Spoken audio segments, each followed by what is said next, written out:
Here's something interesting.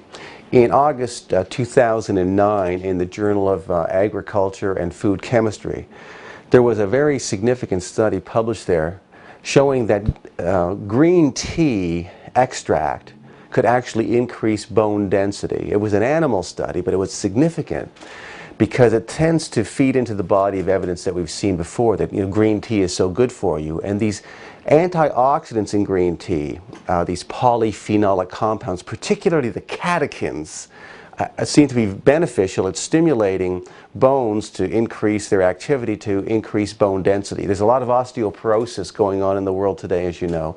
So anything that we can do to decrease risk of osteoporosis is significant. Now, previously in a podcast like this, I talked about the finding that the catechins from decaffeinated green tea were able to enhance weight loss in people who were overweight by increasing thermogenesis. That means you burn fat at a faster rate even while you're sleeping.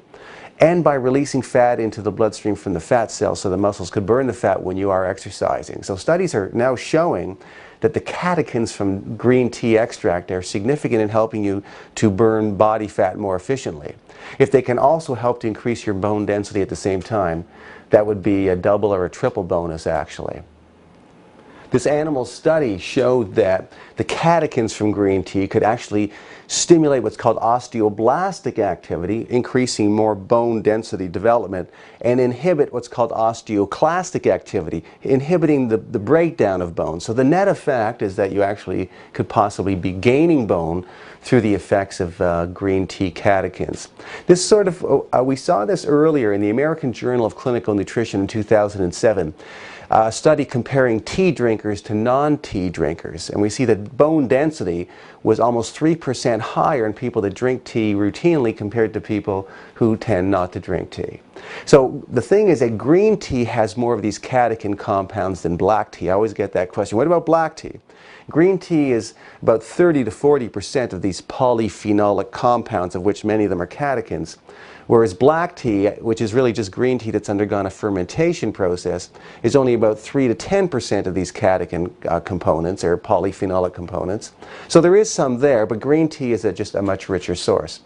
And we see from the rat study that it's a particular catechin known as the epigallocatechin component of the total catechin profile, are constituents that actually stimulates that bone building activity on bone. If we have to narrow it down to one particular constituent, it seems to be that epigallocatechin compound.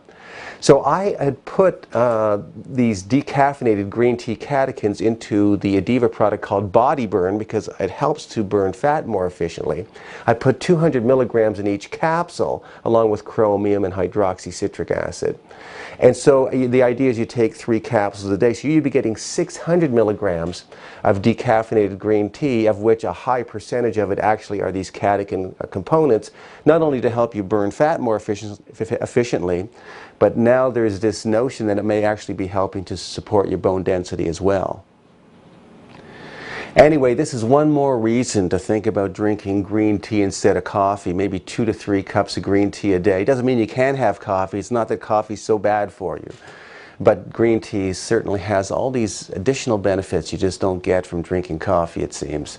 And or taking that Body Burn product to give you some additional catechins, not a bad idea, especially if you want to lose weight, regulate your blood sugar more efficiently. If you're an athlete and you're looking to improve athletic performance, it can help you do that as well.